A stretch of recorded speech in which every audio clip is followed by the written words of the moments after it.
Kamusta, Leo? Welcome to Like a Tarot. Alamin natin kung ano ang energy para sa mga Leo. Unahin muna natin itong mystical card. Next ay angel number. Yung patungkol sa'yo, patungkol sa person mo, at patungkol sa relasyon. Meron ding additional cards. At sa huli ay charms.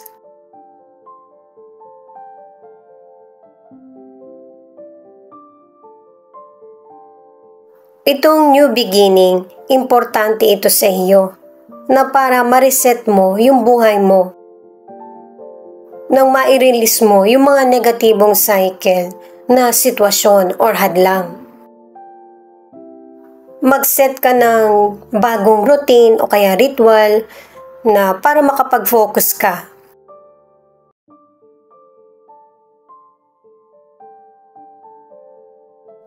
Itong energy shift naman, huwag mong isipin na limitado yung kakayahan mo. Kapag ka nasa negative na sitwasyon ka, matuto kang baguhin yung energy mo or direksyon na tinatahak kasi hindi naman matatakasan yung mga negative na sitwasyon. Harapin ito.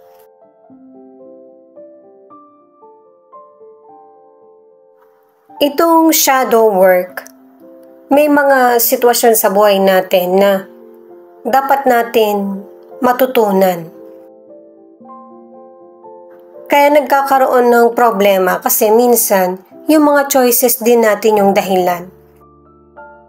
Kaya kailangan nating matuto sa mga pagkakamali natin na para hindi na to maulit. Huwag pahirapan yung sarili. I-apply yung pagbabago. Itong trust, yung dati mong hindi makasundo or dating nakarelasyon, naging importante itong person na ito sa iyo, pero yung limitasyon, merong mga bagay na pwede kayong pagkasundoan, pero pagdating sa relasyon, kaibigan man ito or lovers, yon ang hindi tugma. Kaya yung tiwala mo, ialay mo sa mga taong tingin mo karapat-dapat. At yung hindi kailangan ipilit. Alamin naman natin ang angel number mo.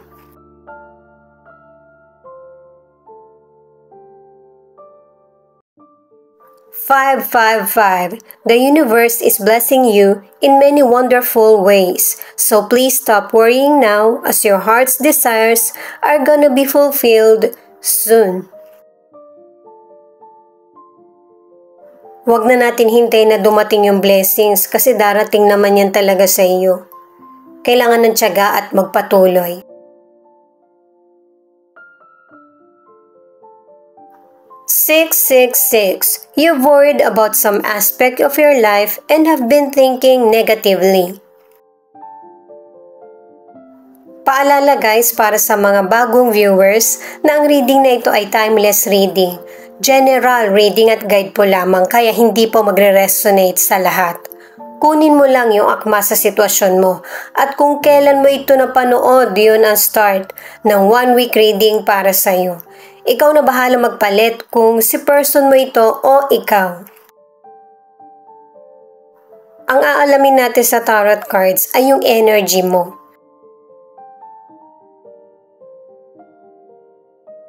Ten of Wands, Five of Wands at the Star. Ito yung card mo. Kung ano yung sinabi sa mystical cards, may pagkahalintulad dito sa tarot cards.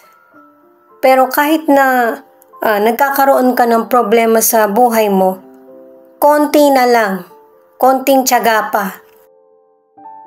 Makakamit mo na yung mga pangarap mo na kahit may mga hadlang man na dumating sa buhay mo, magiging maayos din ang lahat. Ang kailangan mong gawin ay magpatuloy, maging determinado sa mga plano mo sa buhay. Asahan mo na yung mga pagsasakripisyo mo ay may magandang kapalit. Sa career o negosyo, napaka seryoso mo. At saka, may mga tao din na hindi ka nakakasundo. Meron kasing mga kasama ka or tumatangkilik sa negosyo mo na hindi mabilis yung pangunawa. Meron ding pagkakaiba ng ugali kaya nagkakaroon ng argumento.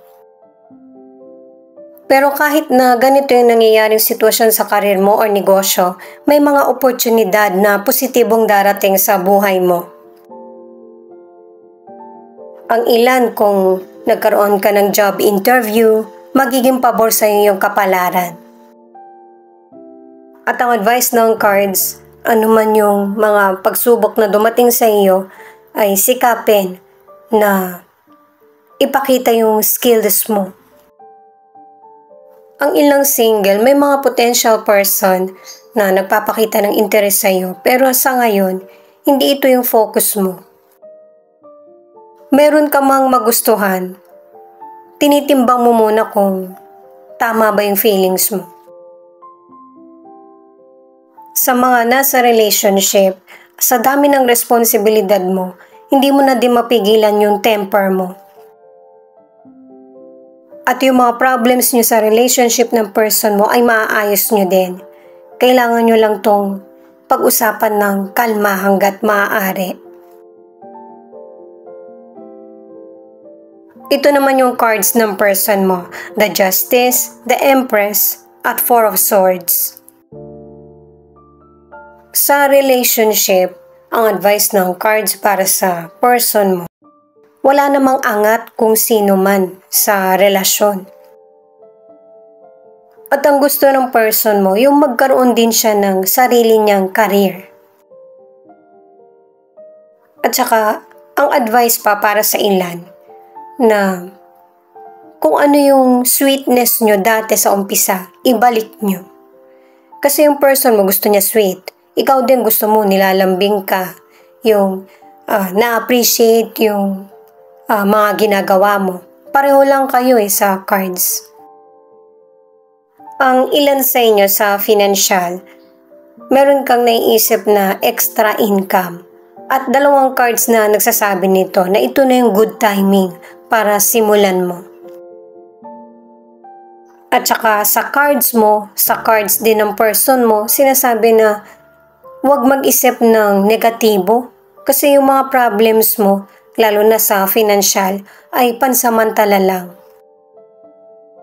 Kaya walang magandang resulta or solution kasi natatabunan ng negative yung mga positibo mong pananaw or diskarte. Sa mga single, ang ilan sa inyo, nakadalawang cards ka na darating na yung potential person na matagal mong makakarelasyon. Kaya kung nawala man yung taong gustong-gusto mo sa nakaraan, hindi na kayo magkarelasyon, meron pang mas deserve ng pagmamahal mo na magkakaroon kayo ng relasyon. Sa mga nasa relationship, kung nagkaroon ng distansya sa inyo ng person mo, huwag mo itong tagalan. Kasi nakadalawang cards ka na makakamit mo yung hustisya. Nakatatlong cards ka na magkakaayos kayo ng person mo. Pwedeng magpakasal kayo o kaya magkaroon kayo ng baby. Mas magkakaroon ng deeper commitment ang relasyon nyo. Ito yung cards para sa relationship. 7 of Wands, 7 of Swords, at the Lovers. Ibig sabihin ng cards na ito, na yung hindi nyo pag-uusap ng person mo, hindi mo makuha-kuha yung gusto mo.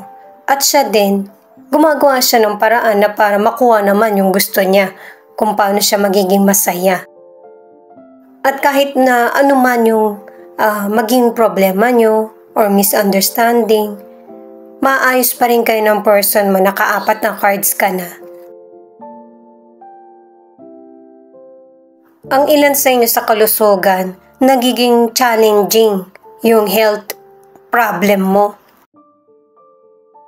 At ang maganda mong nagawang desisyon ay yung humingi ng advice or magpatingin sa doktor. At sinusunod mo yung recovery plan kung meron ka mang iniinom na gamot or kailangan iwasan. Yung suporta ng doktor at saka ng pamilya mo ang mas lalong nagsisilbing gamot sa iyo. Kumbaga, nagpapalakas ng loob. Kaya ipagpatuloy yung pag-iingat sa sarili. Para sa ilang single, maraming potential person ang nagkakagusto sa iyo. 3 cards ka na. Pero may isang person na hindi ka naman talaga niya gusto eh. Gusto lang niyang makisabay. Pero ang ending, na-in love din siya sa iyo. Sa mga nasa relationship, nagkakaroon ng pagtatalo, panlilinlang, at saka selos. Yung pagtatalo nyo ang nagiging paraan para masabi nyo yung gusto nyo or nararamdaman. Pero kahit na nagtatalo kayo ng person mo, meron kayong mga hindi na pagkakasunduan dahil iba yung pananaw nyo, ang ending, naiaayos pa rin yung problema sa relasyon. Nagtatagal o nagpapatuloy ang relationship nyo. At saka, meron mang opinion ng iba patungkol sa relationship nyo, pakinggan mo pa rin yung person mo at bigyan mo siya ng pagkakataon. Ito naman yung additional cards. 3 yung kailangan natin. Itong 3 of Wands in reverse, kinakailangan mo muna mag-slow down. I-revise mo yung mga plano mo. Okay lang naman kasi na magkaroon ng pagbabago para makaiwas ka sa mga seryosong problema.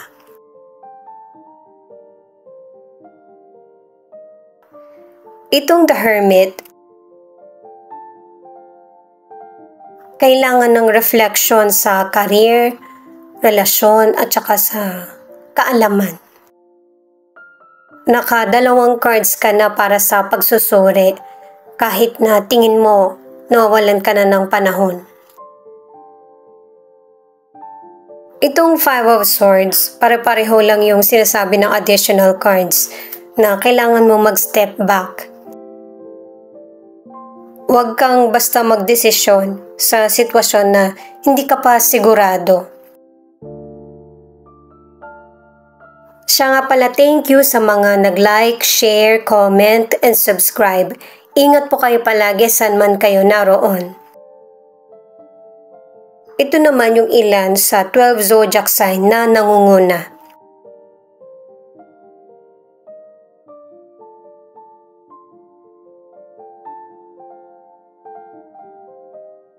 Pisces, Aquarius at Virgo.